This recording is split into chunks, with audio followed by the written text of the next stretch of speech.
toutes et à tous et heureux de vous retrouver ce dimanche 9 octobre en matinée. À tout seigneur, tout honneur, nous recevons Arnaud Kakia. Bonjour, vous êtes le grand invité, l'invité d'honneur des Journées francophones de radiologie 2022 et de son président François Coton. Et vous allez faire une conférence dans quelques minutes sur le développement du cerveau. C'est tout un programme.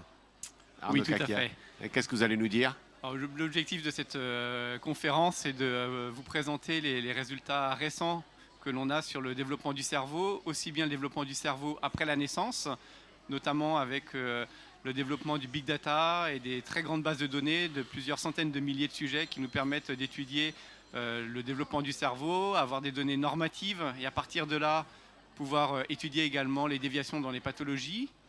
Et puis un autre aspect qui est un enjeu de recherche très important actuellement, qui est le développement fœtal, savoir ce qui se passe avant la naissance, dans lequel on se rend compte que comme dans une maison, le développement fœtal, ça pose les fondations pour le développement ultérieur. D'accord. Et vos recherches, vous les menez où, Arnaud Kakia ? Alors mes recherches, je les mène sur 2 sites, à Sainte-Anne, dans l'équipe du professeur Oppenheim, et également dans un laboratoire de recherche fondamentale CNRS à la Sorbonne.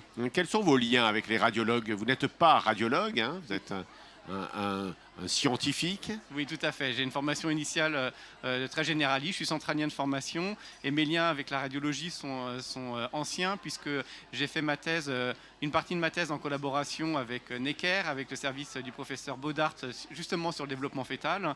Et puis, donc j'ai des collaborations avec le service du professeur Oppenheim à Sainte-Anne et également avec le professeur Pruvot à Lille pour des projets en psychiatrie. Donc à la fois, et c'est ça, à la fois donc, avant la naissance, donc on fait quoi ? On fait des IRM sur des tas de futurs hommes ou femmes, c'est ça ? Alors tout à fait, donc de on bébés, peut faire à la fois de bébés. l'ultrason, mais également de l'IRM, qui permet d'avoir des images de très bonne qualité. Alors, on le fait toujours dans un contexte clinique, hein, même si au final on peut avoir des données chez une grossesse normale, c'est toujours une indication clinique.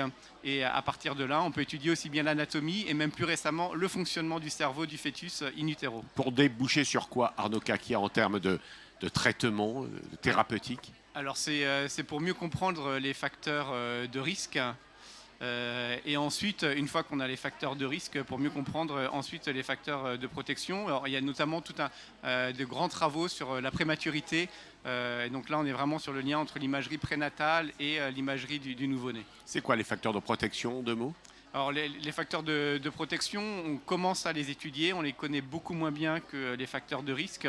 Les facteurs de protection, c'est l'inverse des facteurs de risque, par exemple un stress moins important, des toxiques. On sait que certains toxiques comme le cannabis ont un rôle très important dans le développement des troubles psychiatriques. Et donc ce qu'on va voir tout à l'heure dans la présentation, c'est qu'en fonction des vulnérabilités, notamment des vulnérabilités très précoces, la consommation de cannabis peut avoir des effets soit anodins chez certains ou très graves chez d'autres.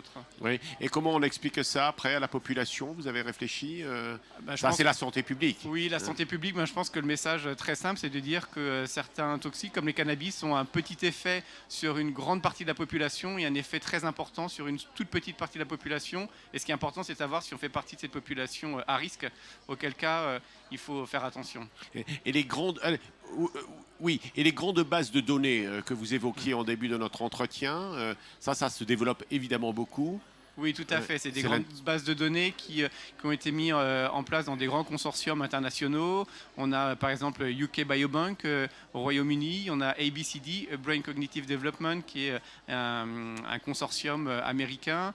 On a des bases de données, bien sûr, sur le vieillissement. Aujourd'hui, je ne vais parler que du développement, mais on a exactement la même chose sur le vieillissement. Et donc, on commence à avoir des centaines de milliers de données, d'imagerie et puis également de données cognitives, environnementales, socio-économiques qui permettent d'avoir une photographie la plus complète possible de notre échantillon. Nos équipes françaises et européennes sont bonnes ? Nos équipes françaises et européennes sont bonnes. On a par exemple organisé au mois de septembre avec mes collègues de la Sorbonne le congrès des neurosciences cognitives développementales qui est vraiment le champ de ce champ de recherche qui se développe en rapport donc avec le développement cérébral et le développement cognitif et la pathologie. Eh bien, écoutez, je ne vous retarde pas puisque dans quelques minutes, vous allez nous faire cette très grande conférence. On va vous suivre avec beaucoup d'attention. Merci Arnaud Kakia et puis bravo d'être ici le grand invité d'honneur des Journées francophones de radiologie. Merci J'étais beaucoup très pour content l'invitation. de m'entretenir avec vous quelques instants. Merci beaucoup. Arnaud Kakia.